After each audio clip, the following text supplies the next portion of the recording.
Now, a lot of you have been asking, what happens to your immigrant petition as a single once you get married? Family petitions take years, even decades to process. In most cases, the beneficiaries who were petitioned as single end up getting married while the petition is still pending. The viability of the single petition depends on the status of the petitioner. When you are petitioned as single, there are 4 possible situations that may arise. First situation is when the petitioner, the green card petitioner, petitions his or her single son or daughter. What happens then? The beneficiary, the single son or daughter, gets married. Now, that petition, which is called an F2B, that petition becomes void. Now, the second situation is when the petitioner is not a green card holder but a U.S. citizen.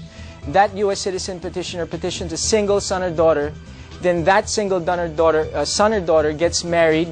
That petition can still be valid because that's an F3 petition and it converts to an F1. In some instances, the F3 can stay on an F3, but you gotta tell immigration that. But that petition can still be valid.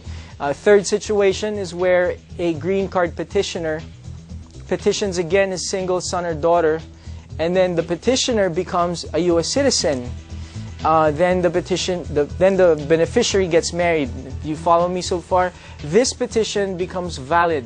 Why? Because the petitioner is a U.S. citizen, and then the beneficiary gets married. A married beneficiary can be petitioned by a U.S. citizen petitioner. Hope you guys got that. Now, your fourth and final situation would be where the petitioner is a green card holder, petitions his single son or daughter, then the petitioner gets married before the green card petitioner becomes a U.S. citizen. In that case, the petition is void. Okay, because you got married while your petitioner was still a green card holder. Again, a green card holder cannot petition their married son or daughters. Okay, I hope you guys got that. If you have any more questions, you can contact us. Now, the main thing is to inform and update USCIS. They used to be called INS, now it's USCIS, of any changes to your status, address, any deaths of the petitioner or beneficiaries, and anything that may affect your petition. What you shouldn't do is lie and submit fake paperwork showing that you are still single when in fact you are married. A lot of you do this. Please do not do it.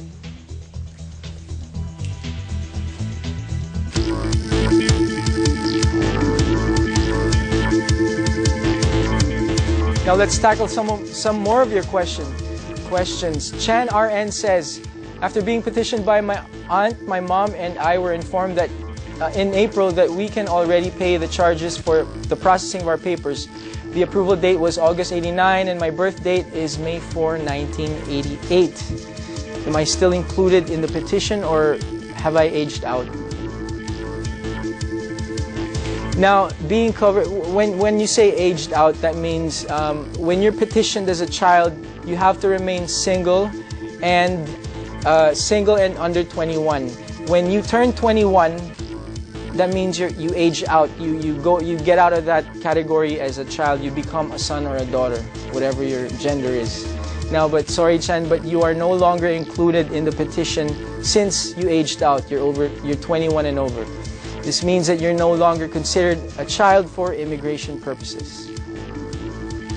Now, finally, capping our segment this week is Cinch VRN, who asks, I would like to petition an alien relative. Which type of petition is faster to process? I'm a naturalized citizen, while my father is a U.S. permanent lawful resident or a green card holder. If I petition my siblings, do they have to stay single? Can I petition my sister and her whole family? Now, a sibling petition for the U.S. does not require the beneficiary to remain single. However, this type of petition, which is an F4, takes more than 20 years to process. Consider that. Now, that was Crossing Borders this week. I'm Attorney Mike Templo. To all the fathers out there, we'd like to greet all of you a happy Father's Day. May your families continue to be blessed. I'll see you again next Saturday. Thanks for watching.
Crossing Borders is all about connecting with the global Pinoy.